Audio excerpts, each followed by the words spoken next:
বারবার বলবো, এটা বর্বর একটা ন্যাক্কারজনক ঘটনা ঘটেই চলেছে এই বাংলাদেশে।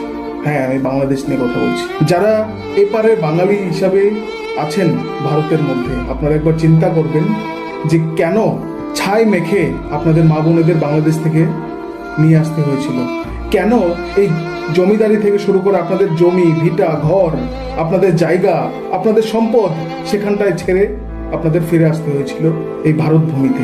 আজকে ঠিক একই ঘটনা ঘটছে এই বাংলাদেশের মধ্যে।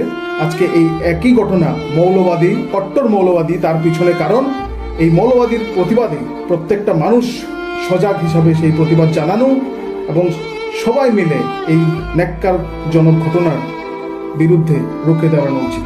কবিগুরু বলেছিলেন, চিত্ত যেথা ভয় শূন্য উচ্চ যেথা শির, জ্ঞান যেথা মুক্ত যেথা গৃহের পাচি। আমাদের চিত্তকে ভয় শূন্য রাখতে হবে।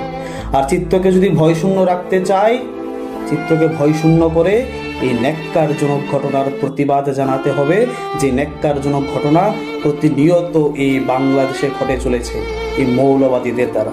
যে মৌলবাদীরা প্রতিনিয়ত হিন্দু নিধন করেই চলেছে, সেটা হোক ৭১, সেটা হোক আজকের ২০২৫। থেমে নেই এই মৌলবাদীদের অত্যাচার, হিন্দুদের উপরেই অত্যাচার থেমে নেই। গত কিছুদিন পূর্বে আমরা দেখেছি এই মৌলবাদীরা আমাদের হিন্দু মায়েদের নির্বিচারে অত্যাচার চালিয়ে গেছেন আমাদের হিন্দুদের উপর। আমাদের হিন্দু মন্দিরে ধ্বংস চালিয়ে গেছে, আমাদের হিন্দু বাড়িঘর জ্বালিয়ে পুড়িয়েছে এই মৌলবাদীরা। এর পিছনে দায়ী এই মৌলবাদ, এই কট্টরবাদ। গত পরশুদিন বাংলাদেশের মোহাম্মদ ইউনূস সরকারের অন্তর্বর্তীকালীন সরকারের শাসনামলে শাহজাদপুরে রবীন্দ্রনাথ ঠাকুরের, বিশ্বকবি রবীন্দ্রনাথ ঠাকুরের পৈতৃক বাড়িতে এক বর্বরচিত ন্যাক্কারজনক হামলা ঘটে।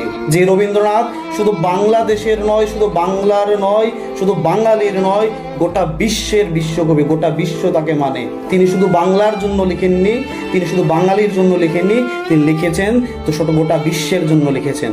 আজ এই রবীন্দ্রনাথের বাড়িতে এই হামলা, সেটা বাংলা জাতির, বাঙালির অভিমানের উপর হামলা। এই হামলা সমগ্র মানব জাতি, সাহিত্য, সংস্কৃতি ও মানবতাবাদের উপর হামলা, এক গভীর কোঠারাঘাত। আসুন সকলে মিলে এই ন্যাক্কারজনক ঘটনার তীব্র প্রতিবাদ জানাই, ঐক্যতার সাথে প্রতিবাদ জানাই।